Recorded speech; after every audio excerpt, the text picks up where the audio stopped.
What's up guys, Peter Valley, FBAmasterycom here. In this video, I'm going to explain the 6 different ways there are to sell on Amazon. These 6 business models within the Amazon framework that encompass 95% of the way people are making money on Amazon. I'm going to demystify everything. Okay guys, what's up? It's Peter Valley coming at you in a 70s rust colored shirt. Why am I wearing this shirt? Because I can, because I don't have a boss and no one can tell me what to do. Okay. What are we going to cover in this video? 4 things. We're going to cover what is an Amazon business model? What does this even mean? Number 2, how to know which one is best for you. Number 3, do you have to pick just one or can you do all of them? And then number 4, this is going to cover 95% of this video. I'm going to break down the 6 different ways you can sell on Amazon, the 6 different business models, rapid fire, so you know very clearly what each one is, how it works, and all that. So look, here's the deal. Amazon is extremely confusing. If you spend any time researching Amazon, you're going to come away just completely baffled if you're a newer seller. You're going to be like, all these gurus are talking about like different things and they're talking about this and that, and how do I know which one's right? How do I know which one's telling the truth? Which one's best? What does it all mean? What's this lingo? What's private label? What's retail arbitrage? You're going to be really confused, okay? So the purpose of this video is to demystify all of these. There's really only 6 business models that cover about 95% of the ways people are making money on Amazon. So I'm going to cover every single one so there's no more confusion. So what is an Amazon business model? What does that even mean? Well, essentially when we're talking about a business model, we just mean the different ways that you can get inventory. So the only difference between each of these 6 is how you obtain inventory that you resell on Amazon. Everything else is the same. Now, when you get to the end of this video, you might be wondering, well, how do I know which one is best for me? So it really comes down to 3 things. Number 1, how much money do you have to invest? That's probably the biggest one because each of these are going to require different startup costs. Number 2, the learning curve. How much time are you willing to invest in learning how these business models work before you hit the ground running? Some of them take a lot more upfront work than others. Some of them you can just literally get started today, okay? And number 3, it's your personality, which sounds kind of weird, but this actually is a really big deal. Which one of these makes you feel good? And this will be very obvious by the end of this video. And lastly, before we dive in, do you have to choose just one or can you kind of move between them? Well, actually, the answer is yes. You do have to choose just one. I'm not going to tell you what you want to hear here. You've got to choose one. The fastest way to do nothing is to try to do everything. So yes, you've got to pick one. You got to pick one and you got to go deep and you've got to master it and you have to scale it before you even think about moving on to a different one. If you're going to go through this list and just be like, oh, I'm going to like try this one and then I'll hop over this one and I'll dip my toe in this one, just forget it. Just get a job. Okay. Move on. Don't even bother with Amazon because you're just wasting your time, right? You got to pick one, and that's the purpose of this video. So you're gonna hear one and be like, that's the one I want, and then dive in at the exclusion of everything else. Anyone telling you can just do a bunch of things at once and still make money is either never made money or they're trying to sell you something. And let's just get this out of the way really quick. A lot of you maybe don't know who I am. My name is Peter Valley. I've been selling on Amazon for over 15 years at this point. I somehow accidentally became the world's most published author on Amazon selling. There's a few of my books right there. Kind of weird. And I run the website FBAmasterycom. Hey, listen, you know I got to say it. Hit subscribe, like the video, and more importantly, perhaps hit the link below this video. Go to FBAmastery.com. Get all this free stuff you see here. You can build an entire business off of what I give away for free. Now let's get back into it. Okay, now we're getting into it. The 6 Amazon business models. Number 1, secondhand sourcing. This is the only one that actually doesn't have like a catchy name. Like I was like, what do I even call this? Even though this is what I write about primarily on FBA Mastery. Kind of weird. Secondhand sourcing is just quite simply getting your hands on inventory from the secondhand market, buying used products, reselling them on Amazon, okay? So people that do secondhand sourcing are going to go to places like thrift stores, estate sales, garage sales, auctions, get their hands on stuff, used stuff, and then resell it on Amazon, right? They're going to go out primarily with a barcode scanner and a scanning app like Scoutly. Go out, find products that you can buy cheap and then resell at a profit on Amazon, okay? The most popular product in this model is going to be used books, right? That's what I write about most and I talk about most in my videos. But you've got people that specialize in DVDs. You've got people that specialize in video games. You've got people who specialize in used toys or people that don't specialize at all and they're just opportunistic. Okay, pros and cons. What are the pros of secondhand sourcing? Number 1, low costs. If you want a business model that allows you to hit the ground running with almost no money, and I mean like $25, this is the one for you, okay? You're gonna get your hands on stuff that's gonna be inherently cheap because it's coming from the secondhand market. Used books can be as cheap as 25 cents or even 10 cents I've seen. So you can get started really, really cheap. Number 2, high return on your investment, right? So this kind of ties into number 1, which is when you buy something for cheap, it allows a lot more room for profit, right? So you can buy something and resell it for, it's absolutely like bare minimum for me. I will not resell something unless I'm making 3 times what I invested in it. Okay, so you're talking about 3x returns and up very, very easily with this model. Number 3, it's simply more fun.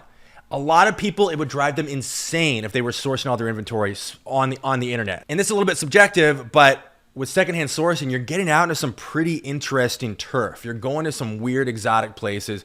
You're going to auctions. You're going to estate sales. You're going to thrift stores.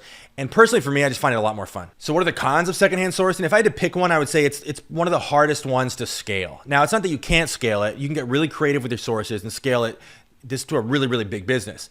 But it's probably gonna be the hardest one of the 6 we're talking about to scale. Number 2, retail arbitrage. This has gotten a lot more popular the last couple of years. Retail arbitrage is quite simply going to retail environments, whether it's like Walmart, Big Lots, TJ Maxx, etc., buy new condition products and then reselling them on Amazon for a profit. Now, usually what this involves is seeking out discounted items, either items that are just discounted within the store, or they've been discontinued or something, and then getting a much cheaper price than you would normally pay in a retail environment, and that allows you more wiggle room for profit. But there's definitely products that can be purchased full price in a retail environment and still sold on Amazon for a profit. And I got to mention, a lot of sellers have conflated retail arbitrage and the secondhand sourcing model. A lot of people interchange those two terms. They're not the same at all. They're completely different, as a matter of fact. So if you're buying something from a secondhand market, that's not considered retail arbitrage. Retail arbitrage is specific to buying new condition products that are new from stores that only sell new condition products and then reselling those for a profit. So what are the pros of retail arbitrage? Number 1, you've got lots of sources to choose from. Okay, there's always going to be more retail brick and mortar stores than there are secondhand stores. Okay, so there's way more options as compared to the secondhand market. Number 2, low startup costs. Not as low as the secondhand sourcing model, but again, you can just start with like a bottle of hand lotion, right? Buying discounted at like TJ Maxx or something and then reselling it for profit. You can really start as small as you want. Number 3, there's less to learn. You could really get started with this today. All you need is a phone. You don't even really need an app like Scoutly, although it certainly helps. But you can literally just start with your smartphone and just head out to the nearest retail environment that's going to have some discounted products and hit the ground running. What are the cons of retail arbitrage? Well, a lot of people doing this really well are going to disagree with me here, but there is the chance you're going to run out of sources. Okay, so it's not like an unlimited amount of supply. It's not like wholesale model or drop shipping where you've just got this like vast array of options. You're limited to your geographical environment and you're limited to what they have to offer at this particular moment, right? So there's a very good chance you can run out of sources before you run out of money when it comes to retail arbitrage.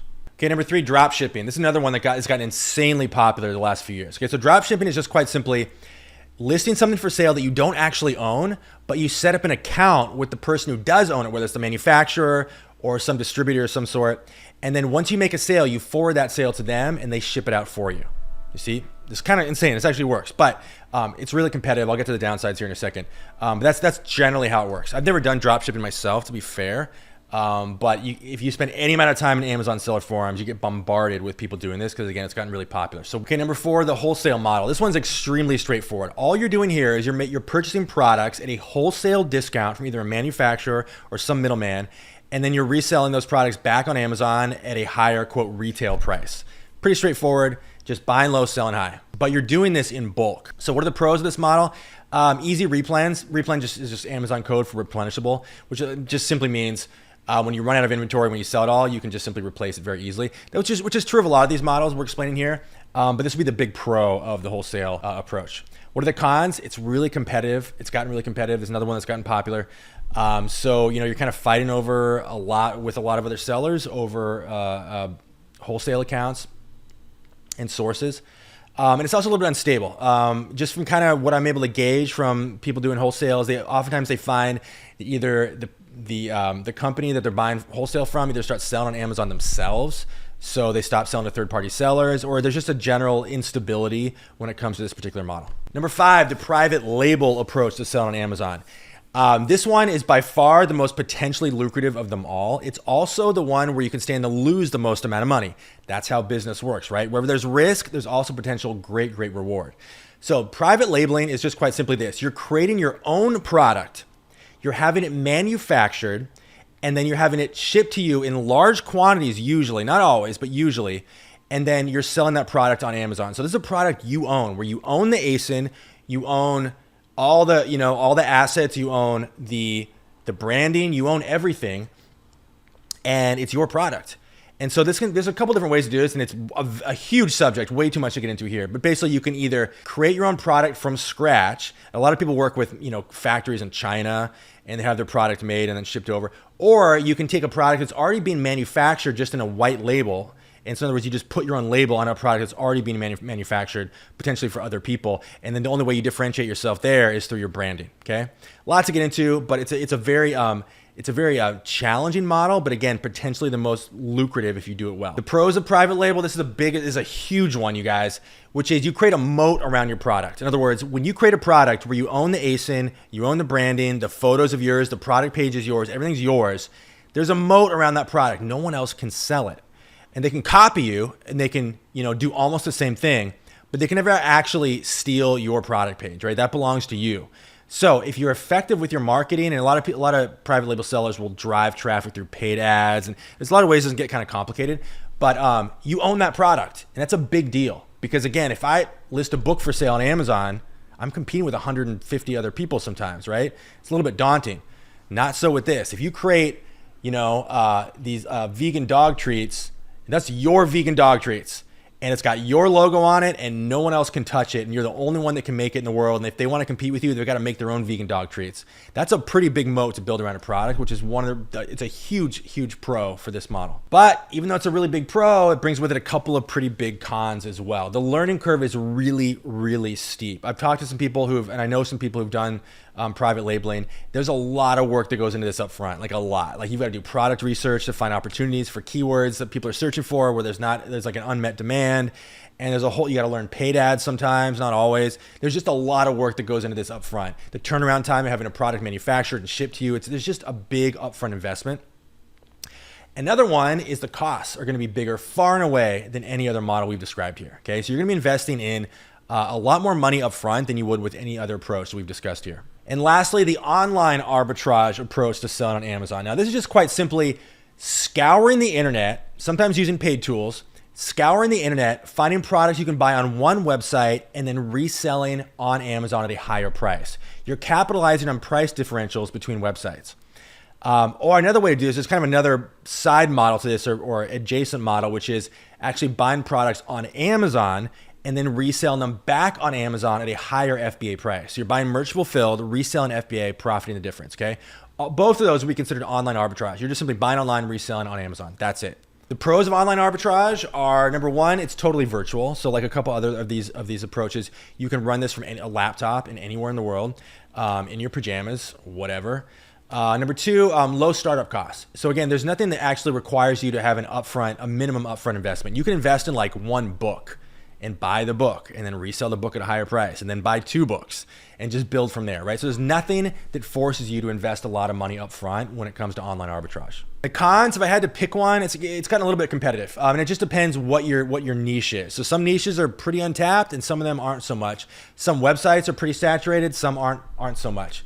A lot of times what will happen with online arbitrage is like there'll be like a website that has a sale or something or that people find out about and everyone rushes in and buys a bunch of products at the same time and they all list them at the same time. And then when everyone's inventory hits the warehouse, the prices start to plummet because new sellers get scared and they start to underprice everything. It just becomes this crazy race to the bottom. So that can happen. It is a risk. But if you can find an untapped niche or an untapped source, it can be really, really lucrative. So you guys, what we just covered is probably, again, as I said earlier, it covers 95% of the ways people are making money on Amazon. So here's the list again, take it all in.